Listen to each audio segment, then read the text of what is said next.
Assalamualaikum warahmatullahi wabarakatuh. Saudaraku yang dirahmati Allah, tahukah kamu, ada seorang raja yang begitu sombong sampai berani mengaku sebagai Tuhan.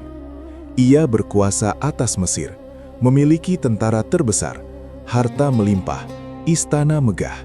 Namun ia gemetar hanya karena satu mimpi. Sebuah mimpi tentang seorang bayi yang kelak akan menghancurkan kerajaannya. Karena takut kehilangan kekuasaan, ia memerintahkan pembantaian ribuan bayi laki-laki. Tangisan para ibu menggema di seluruh negeri. Darah tak berdosa mengalir demi ambisi seorang penguasa. Tapi ironisnya, bayi yang ia cari justru tumbuh di dalam istananya sendiri. Menurut kalian, kenapa Allah membiarkan Fir'aun berkuasa begitu lama sebelum menghancurkannya? Tulis pendapat kalian di kolom komentar. Dan sebelum kita masuk ke kisah lengkapnya, jangan lupa like video ini, subscribe channel ini, dan aktifkan loncengnya, agar kita bisa terus mengambil pelajaran dari kisah-kisah penuh hikmah seperti ini. Sekarang, mari kita mulai kisah azab tragis Raja Fir'aun. Mesir saat itu berada di puncak kejayaan. Sungai Nil mengalir tenang, ladang-ladang subur membentang luas, piramida menjulang megah menantang langit. Rakyat tunduk, tentara patuh. Istana berdiri megah dengan pilar-pilar raksasa berlapis emas.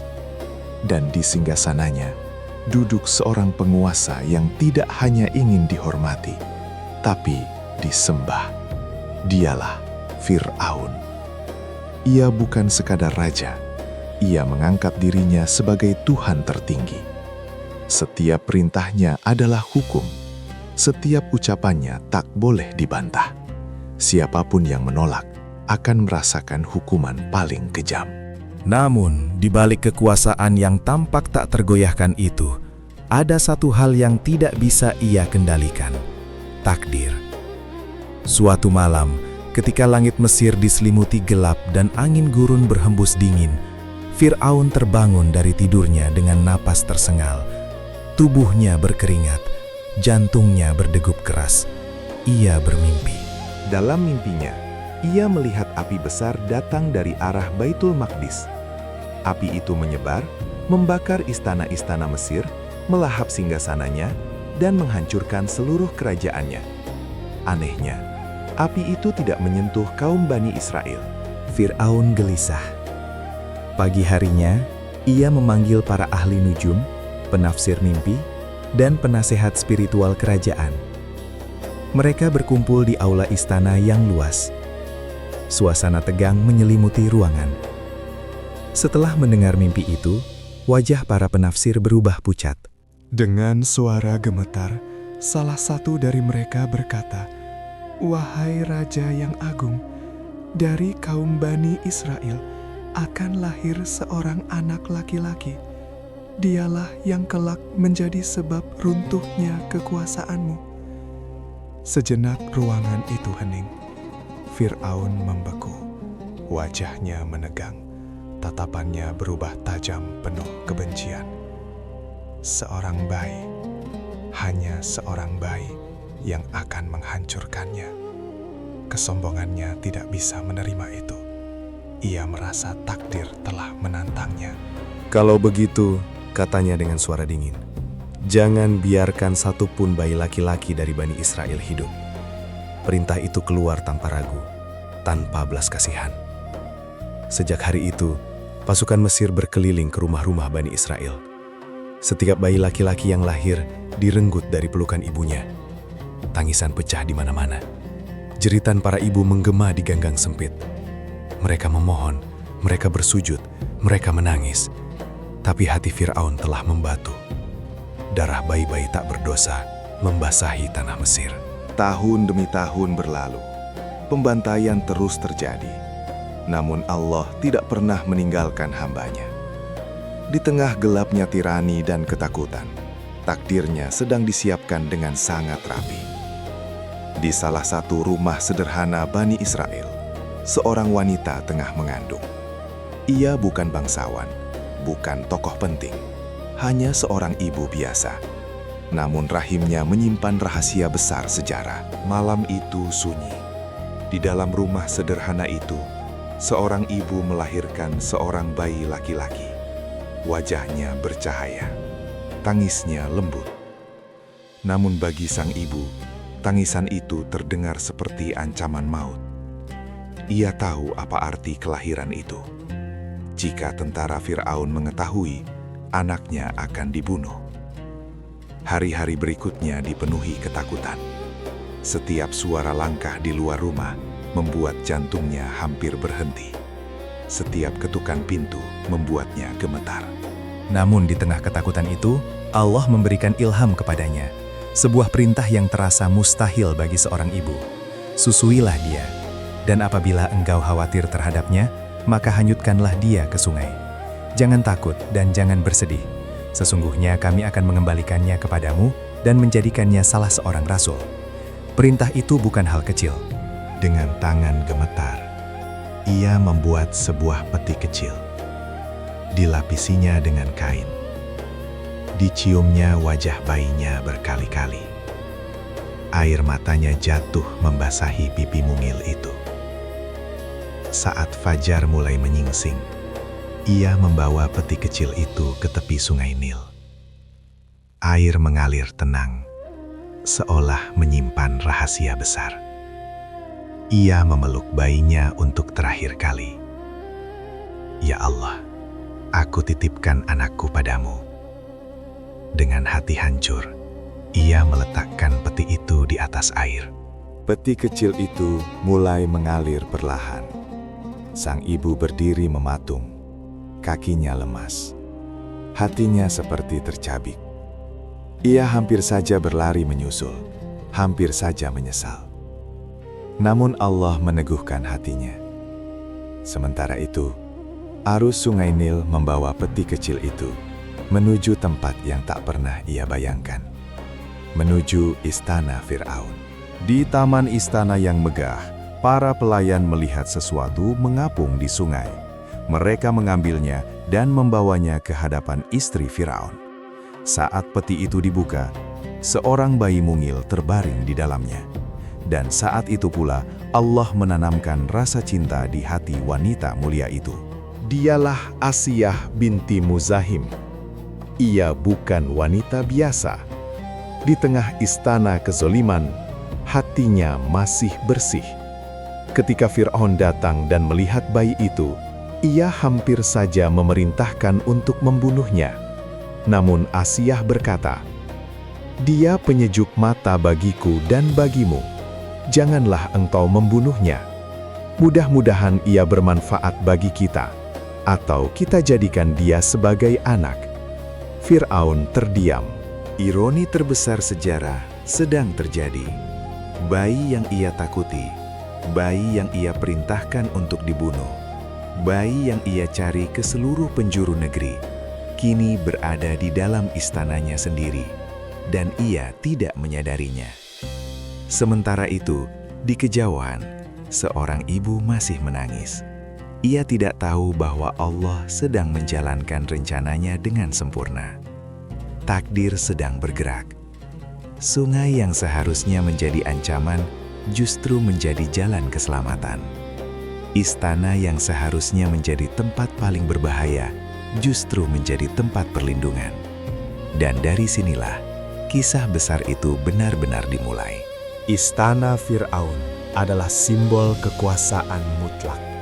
Pilar-pilar raksasa menjulang tinggi, dindingnya dipenuhi ukiran kejayaan, lantainya berlapis batu halus yang memantulkan cahaya emas dari obor-obor besar.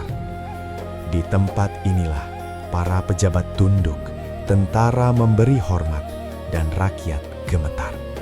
Dan di tempat inilah Musa kecil tumbuh. Tak seorang pun tahu bahwa bayi yang dahulu dihanyutkan di sungai Nil itu kelak menjadi nabi besar. Bahkan Fir'aun sendiri tidak menyadari bahwa ia sedang memelihara ancaman yang ia takuti sejak lama.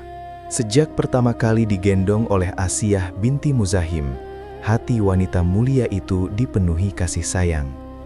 Di tengah istana yang penuh kesombongan dan kekejaman, Asiyah adalah cahaya lembut yang tersembunyi. Ia menyayangi Musa bukan sekadar sebagai anak angkat, tetapi dengan cinta tulus seorang ibu. Namun, ada satu keanehan. Musa kecil menolak menyusu pada wanita manapun di istana. Para dayang didatangkan. Wanita-wanita terbaik dari seluruh penjuru negeri dipanggil. Tapi Musa terus menangis. Ia menolak semuanya. Istana mulai gelisah. Jika bayi ini mati, bagaimana menjelaskannya kepada sang ratu? Di saat itulah, saudari Musa yang sejak awal mengikuti peti itu dari kejauhan, memberanikan diri mendekat.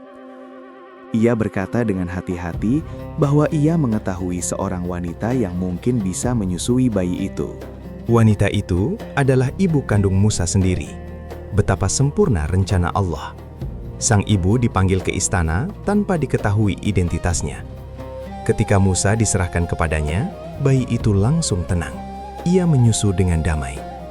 Air mata sang ibu hampir jatuh, namun ia menahannya. Ia tidak boleh menunjukkan apapun. Dan Allah benar-benar menepati janjinya. Bayi itu dikembalikan kepadanya, bukan sebagai buronan, tetapi sebagai anak istana. Seiring waktu, Musa tumbuh menjadi pemuda yang kuat.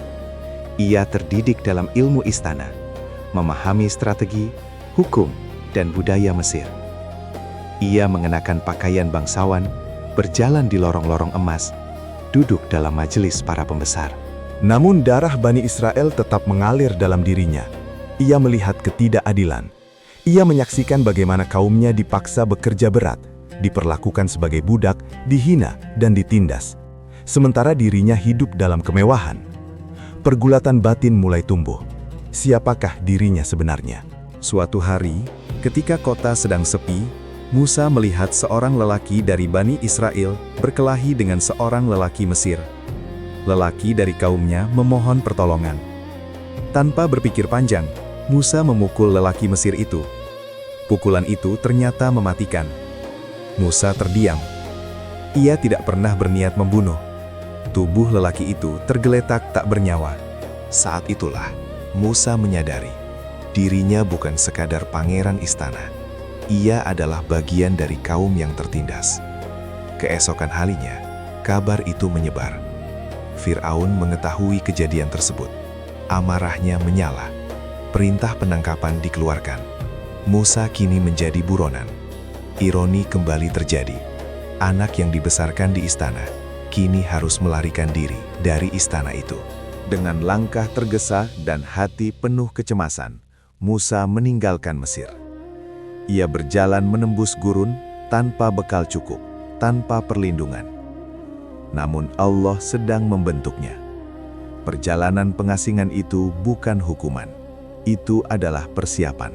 Musa tiba di negeri Madian dalam keadaan lelah dan lapar. Di sana, ia membantu dua wanita yang kesulitan memberi minum ternak mereka. Dari peristiwa sederhana itu, hidupnya berubah. Ia menikah, ia bekerja, ia hidup sederhana sebagai penggembala. Tahun-tahun berlalu, gurun yang sunyi menempa kesabarannya. Kehidupan sederhana membentuk kerendahan hatinya. Allah sedang mendidiknya jauh dari gemerlap istana. Hingga suatu malam, dalam perjalanan bersama keluarganya, Musa melihat cahaya di atas Gunung Tur. Ia mendekat, dan di sanalah terjadi peristiwa yang mengubah sejarah. Dari balik api yang menyala, Allah berbicara kepadanya. Musa dipilih menjadi rasul. Ia diperintahkan kembali ke Mesir, kembali kepada Fir'aun. Perintah itu tidak ringan. Mesir adalah tempat ia diburu. Fir'aun adalah penguasa yang paling ditakuti. Namun, kini Musa tidak kembali sebagai pelarian. Ia kembali sebagai utusan Allah.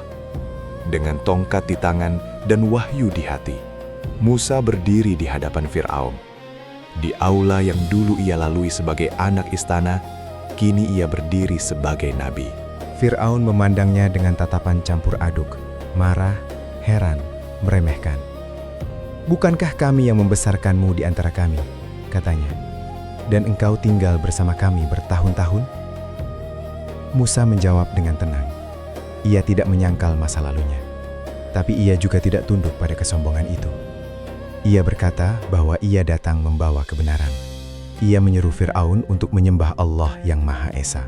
Fir'aun tertawa. Baginya ini penghinaan. Seorang anak angkat istana kini menantangnya. Seorang mantan buronan berani mengajaknya menyembah Tuhan lain. Kesombongannya mencapai puncak. Aku adalah Tuhanmu yang paling tinggi, klaimnya dengan angkuh. Musa tidak gentar. Dengan izin Allah, tongkatnya berubah menjadi ular besar. Tangan yang dimasukkan ke ketiaknya keluar bercahaya terang. Mujizat ditunjukkan. Namun hati yang tertutup kesombongan tidak mudah menerima kebenaran. Fir'aun menuduh Musa sebagai penyihir. Ia mengumpulkan para penyihir terbaik Mesir untuk menandingi Musa. Hari pertandingan tiba. Ribuan orang berkumpul. Para penyihir melemparkan tali-tali mereka. Sekilas tampak seperti ular-ular bergerak. Orang-orang terperangah.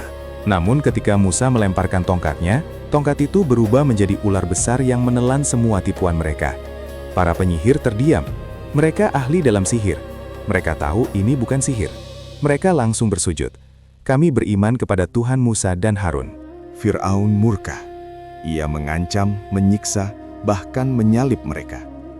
Namun iman telah masuk ke hati mereka. Sejak saat itu, konflik semakin memanas. Fir'aun tetap keras kepala. Ia menolak tunduk. Ia merasa kekuasaannya terlalu besar untuk dikalahkan. Tahun demi tahun, Musa menyeru Fir'aun agar membebaskan Bani Israel. Berbagai tanda dan peringatan telah Allah turunkan. Musim paceklik, banjir besar, belalang yang melahap tanaman, kutu yang menyebar, katak yang memenuhi rumah-rumah, hingga air yang berubah menjadi darah. Setiap kali azab datang, Fir'aun ketakutan. Ia memohon kepada Musa agar berdoa kepada Allah agar bencana dihentikan. Ia berjanji akan membebaskan Bani Israel. Namun begitu azab diangkat, ia kembali ingkar. Hatinya benar-benar membatu. Hingga akhirnya Allah memerintahkan Musa membawa kaumnya keluar dari Mesir pada malam hari. Malam itu sunyi, langit gelap tanpa bulan. Bani Israel berjalan dengan hati berdebar. Mereka meninggalkan rumah, pekerjaan, dan tanah yang telah lama mereka huni, tanpa tahu apa yang akan terjadi esok hari. Musa memimpin di depan. Langkah mereka cepat namun penuh kecemasan. Setiap suara kecil terdengar seperti ancaman. Setiap bayangan tampak seperti pasukan Mesir. Dan memang, tak lama kemudian, Fir'aun mengetahui kepergian mereka. Amarahnya meledak. Baginya, ini bukan sekedar pelarian budak. Ini penghinaan, tantangan terhadap kekuasaannya. Jika ia membiarkan mereka pergi, wibawanya runtuh. Ia memerintahkan seluruh pasukan untuk bersiap. Kuda-kuda terbaik dipacu, kereta perang disusun, tentara pilihan dikerahkan. Debu gurun berterbangan ketika pasukan Mesir bergerak, dentuman langkah kuda mengguncang tanah. Fajar mulai menyingsing ketika Bani Israel sampai di tepi Laut Merah. Di hadapan mereka, hamparan air luas tanpa ujung. Di belakang mereka, debu tebal tanda pasukan Fir'aun semakin dekat. Kepanikan melanda. "Wahai Musa, kita akan tertangkap!" teriak sebagian dari mereka. Di saat seperti itu, ketakutan manusiawi muncul. Mereka melihat laut di depan dan tentara di belakang. Secara logika, tidak ada jalan keluar. Namun, Musa berdiri tenang. Dengan keyakinan yang tak tergoyahkan, ia berkata, "Sekali-kali tidak. Sesungguhnya Tuhanku bersamaku. Dia akan memberi petunjuk kepadaku." Keyakinan itu bukan sekadar kata-kata. Itu adalah iman yang kokoh. Allah kemudian memerintahkan Musa memukulkan tongkatnya ke laut. Bayangkan suasana itu. Angin tiba-tiba berhembus kencang. Ombak bergemuruh. Air laut terbelah, membentuk jalan-jalan besar di tengahnya. Dinding air menjulang tinggi di kanan dan kiri, seperti gunung cair yang membeku. Tanah dasar laut menjadi kering. Bani Israel tertegun. Mata mereka tak percaya. Namun waktu tak banyak. Musa memerintahkan mereka menyeberang. Mereka berjalan di antara dua dinding air raksasa. Anak-anak digendong, orang tua dipapah. Langkah demi langkah, mereka melewati keajaiban yang belum pernah terjadi dalam sejarah manusia. Sementara itu, Fir'aun tiba di tepi laut. Ia melihat laut terbelah. Seharusnya itu menjadi peringatan terakhir. Seharusnya ia sadar bahwa kekuatan yang ia hadapi bukan kekuatan biasa. Namun kesombongan telah menutup hatinya. Jika Musa bisa menyeberang, pikirnya, maka ia pun bisa. Ia tidak mau terlihat lemah di depan pasukannya. Dengan penuh keangkuhan, ia memerintahkan pasukan masuk ke dalam jalan laut itu. Dan mereka pun mengejar. Seluruh pasukan Mesir kini berada di tengah laut yang terbelah. Di depan, Bani Israel hampir mencapai daratan seberang. Di belakang, Fir'aun terus memacu kudanya. Air menjulang tinggi di kanan kiri. Suasana mencekam. Angin berdesir aneh. Langit menggelap. Dan ketika Bani Israel selamat mencapai tepi seberang, Allah memerintahkan laut kembali seperti semula. Perlahan, dinding air mulai bergerak. Tentara Mesir mulai menyadari sesuatu yang mengerikan. Jalan yang tadi kering mulai basah. Tanah mulai licin. Kuda-kuda kehilangan pijakan. Fir'aun melihat ke kanan dan ke kiri. Air raksasa itu mulai runtuh. Dalam hitungan detik, ombak setinggi gunung menghantam mereka. Jeritan pecah, kuda meringkik, kereta perang terbalik. Tentara yang dulu gagah kini panik. Air menelan mereka tanpa ampun. Di tengah pusaran air, Fir'aun akhirnya merasakan ketakutan yang sesungguhnya. Kini, tidak ada istana, tidak ada tentara, tidak ada singgasana. Hanya dirinya dan kematian yang mendekat. Dalam kondisi hampir tenggelam, ia berteriak, "Aku beriman bahwa tidak ada Tuhan selain Tuhan yang dipercayai oleh Bani Israel, dan aku termasuk orang-orang yang berserah diri." Namun, jawaban datang. "Sekarang, padahal sebelumnya engkau telah durhaka dan termasuk orang-orang yang berbuat kerusakan?" Iman yang datang saat nyawa di tenggorokan tidak lagi bernilai. Air menutup mulutnya, ombak menelannya. Raja yang mengaku Tuhan, mati tak mampu menyelamatkan dirinya sendiri. Ironi terbesar sejarah pun terjadi. Ia yang dulu memerintahkan pembantaian bayi demi mempertahankan kekuasaan, kini mati di hadapan orang-orang yang dulu ia tindas. Dan Allah menyelamatkan jasadnya, bukan sebagai kehormatan, tapi sebagai pelajaran.